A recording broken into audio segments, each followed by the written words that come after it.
So 9 o'clock, and obviously, what's on everyone's mind?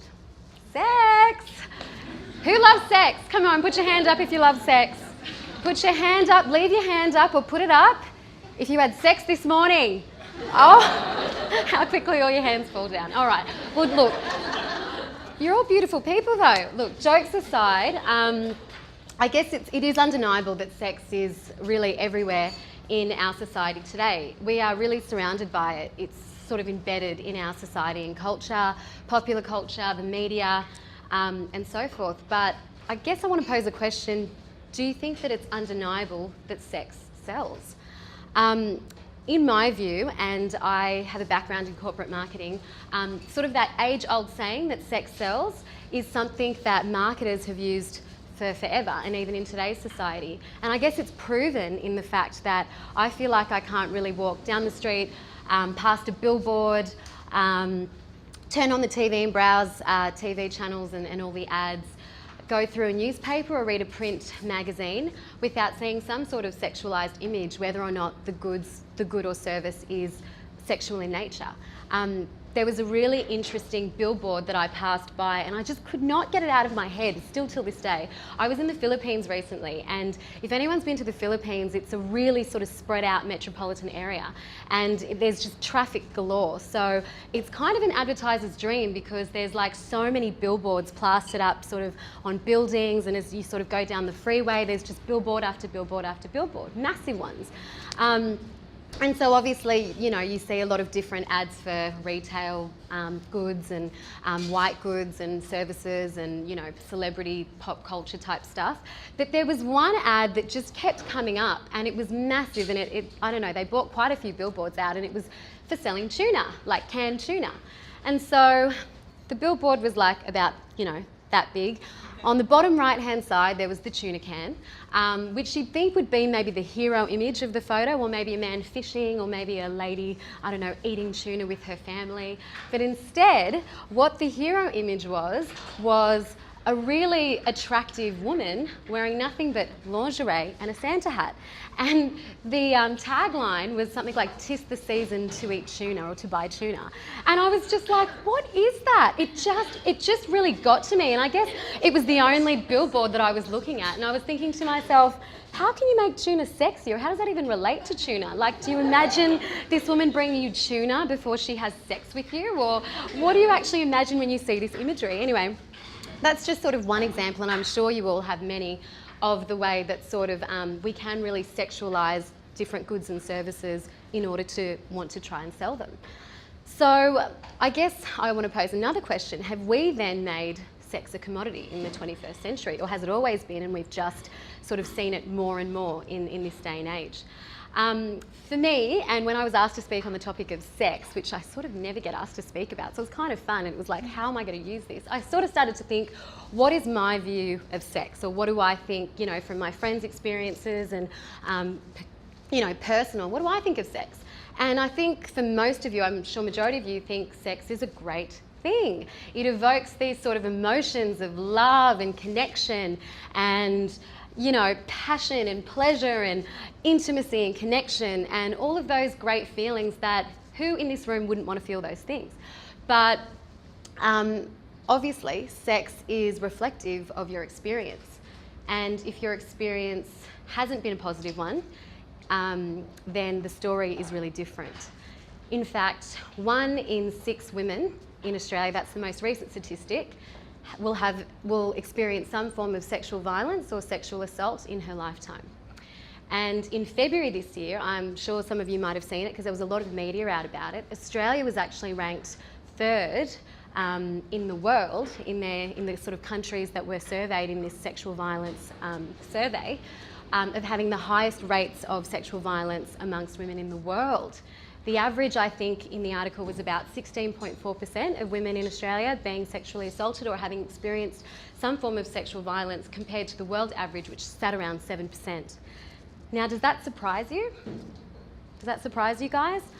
But does it surprise you when you kind of see these sexualised images, you know, throughout everything that we seem to do in this society today?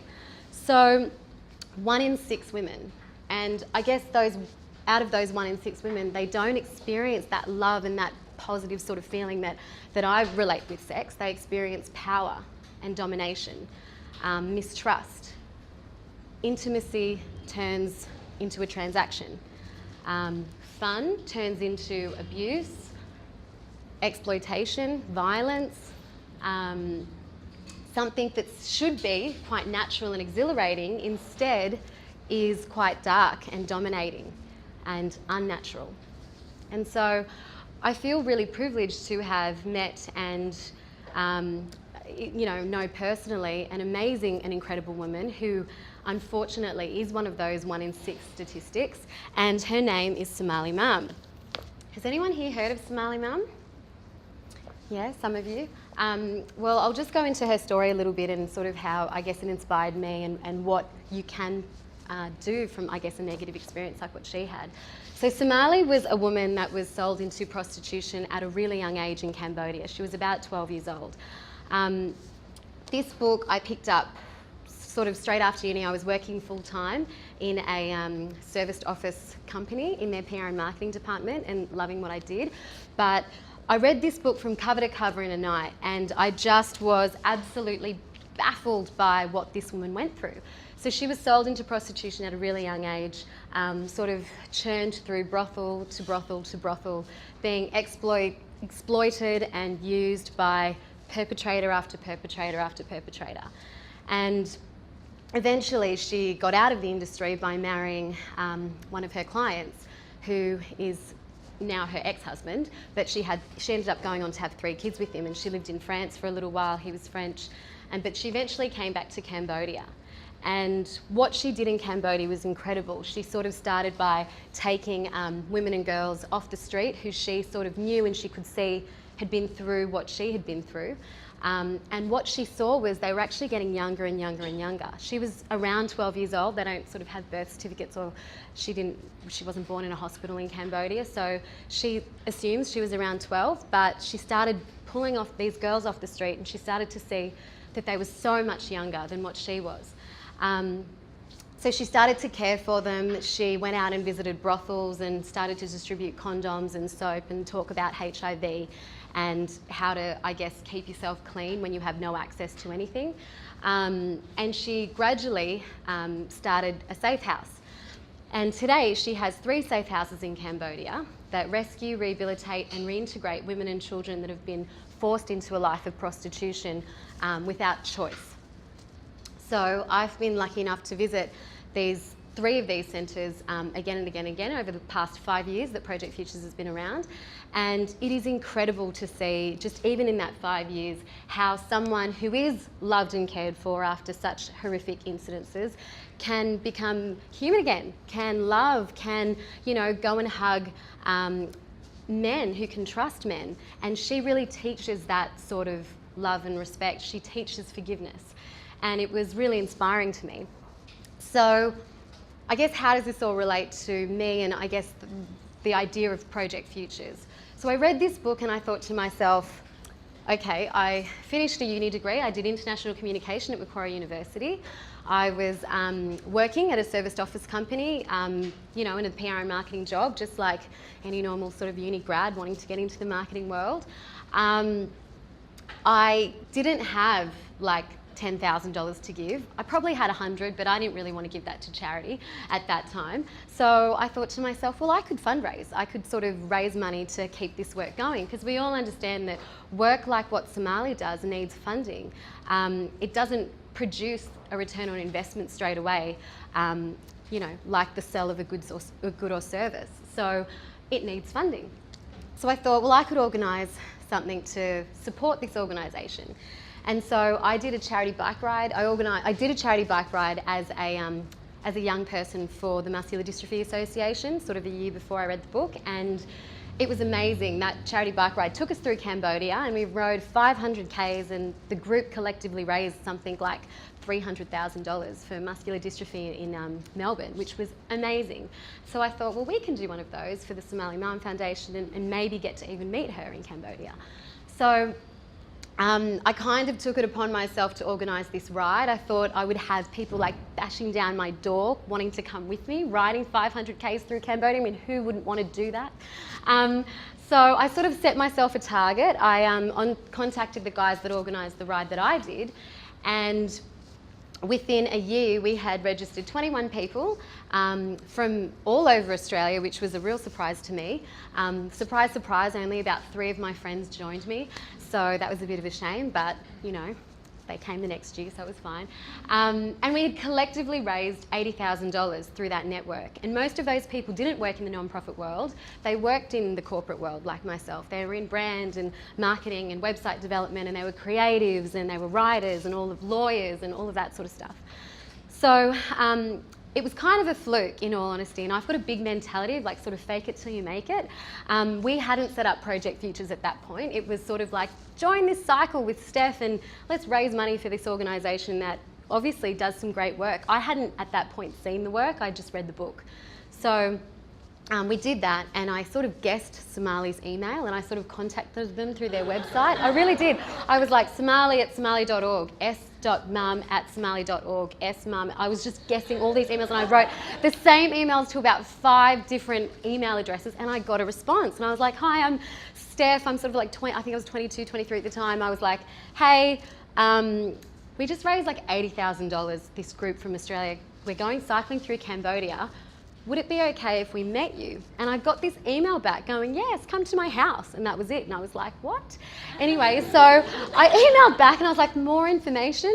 Anyway, her PA contacted me back, and we actually not only ended up meeting Somalia at her home, her private home for the first time, we actually were lucky enough to go and visit 2 of the centres that she runs in Cambodia. And that experience completely changed my life. It was so far away from anything that I'd ever done or ever experienced before, but it was just the most phenomenal thing to be able to see firsthand where the money raised would go and what it would do. And we did hear stories from survivors there that sort of wanted to advocate and wanted to sort of be a part of the solution to human trafficking, not be kept silent. So I came back from that experience kind of going, okay, I kind of loved my job, and yeah, I still love marketing, but man, like what an experience. I went through this mad reverse culture shock, I call it, where I was kind of angry at all this wealth that we had around us. Like if my friend didn't finish her food, I'd be like, what the hell are you doing? You know, there are people starving in Cambodia. Like, do you not understand this? Like I was so angry. I kind of got really angry. And so my friend started going, okay, channel that into something else because we don't really want to hang out with you at the moment. So I channeled it into Project Futures. And so the bike ride was March 2009, and by June 2009, Project Futures was sort of set up legally. It was a non-profit. We set it up as a company limited by guarantee, non-profit organisation, and the whole point and the goal was to raise awareness and raise funds for, at that point, Somali Mum. Like we didn't really look into it on a bigger scale. I did personally, but I was like, obviously this woman's doing amazing work, and obviously I don't want to just sort of give money for one girl to go through 1 year of school and then that's it. So let's try and create this hub to make it a little bit sustainable so that she could continue to do the work she was doing. And that's all we did, raise awareness and raise funds, that's it.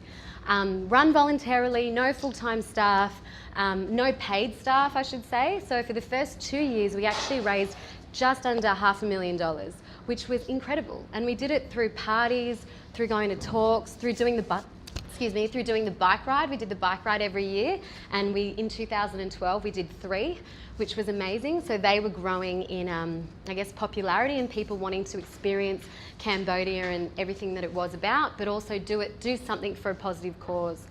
So that was amazing, and we sort of just grew. But you know, the people that were involved in Project Futures were were people like you. And I guess I'm only just assuming this, I don't know what half of you do, but a lot of them were from sort of the corporate world or the for-profit world, but they had a conscience. They wanted to do something to help. They didn't want to feel guilted into it. They wanted to go to a party and have fun and know that their cover charge was going towards a good cause. Or they wanted to go on a holiday to Cambodia and ride a bike and feel physically challenged, but also raise money in the process and feel good about doing that. So we kind of started to tap into things that we kind of do every day in society anyway. Well, why not do it for a good cause? And this year we sort of had a little bit of a, well, not this year, it was sort of at the start of last year, we sort of went through this big strategic sort of vision and plan. After the second year, I came on board in a 3-day-a-week paid position. And in April last year, I became full-time, the first full-time. And Beck, who's sitting over here, is our part-time comms manager. And we're just growing at a really rapid pace because there's this sort of huge area in young professionals and uni students and school students and people like you who attend talks like this who want to do something, but you don't necessarily want to leave your job to do it. I didn't. I wanted to be like the CEO of an advertising company by the time I was 30. So I still have 2 years, but I think the goal is a little bit different now. And so it's really exciting to say that we've been able to raise over $1.8 million in that 5 years, and we've got a goal to be able to give over $4 million by the end of June 2016. Now that is a huge goal, but I am so sure that we can achieve it. And we do it by coming out to groups like this and having a chat. And you know, the emails that we get sent back, we respond. We have program kits online where, you know, wherever you are across Australia or across the world, you can raise funds and awareness in your own community. It's a really phenomenal system, I guess you could say, and it grew out of that real passion to want to do something and support that 1 in 6, and that's 1 in 6 that we know. How many reports go, how many sort of sexual violence incidents go unreported.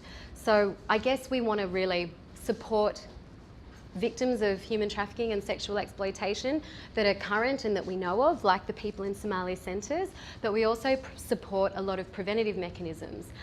This year we have given $50,000 to Childwise, an amazing organisation in Melbourne, based in Melbourne, to support their child prevention hotline.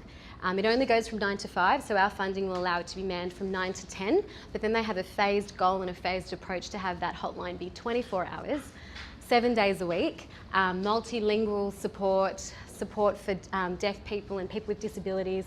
It is an amazing approach, and they have all of the resources in terms of how that hotline should work, but they don't have the right funding.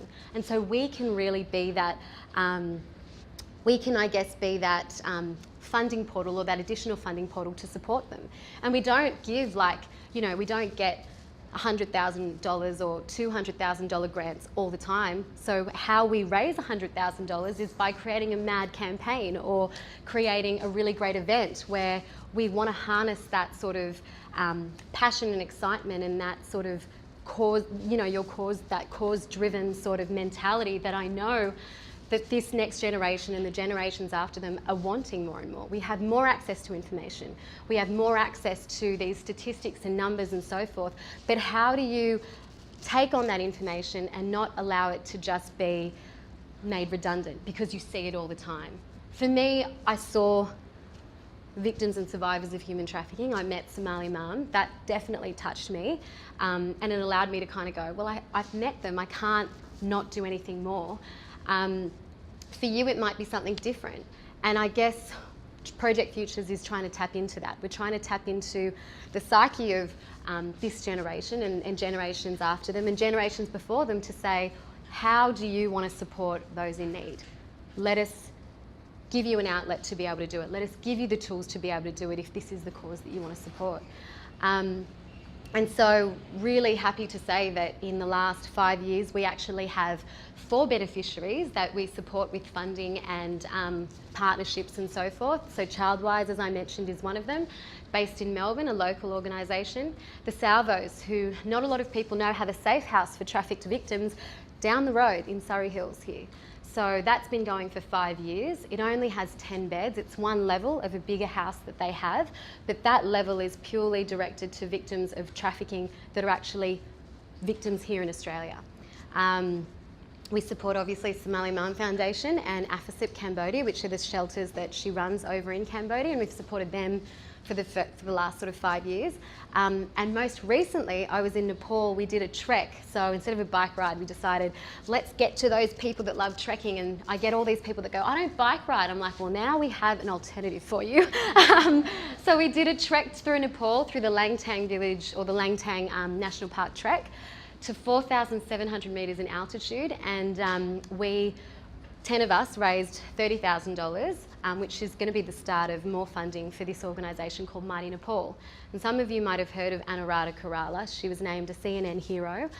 She's very on par with Somali Mum, and what both these women have done on a global scale for the issue of human trafficking and sexual exploitation is phenomenal. And we got to visit the head office of Mighty Nepal in Kathmandu, and we got to really understand the work that they do holistically around prevention. We actually support that $30,000 that we have given is going to go into support a border protection unit. They have, I think it's 23, I'm not sure if that's the correct number, but there's about 23 to 25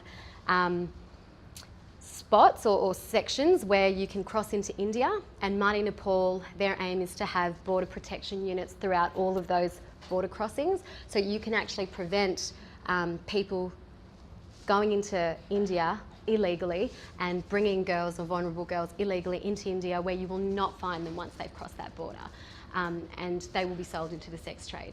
So they're trying to stop that, and they're trying to really prevent that from happening at the sort of very first port of call.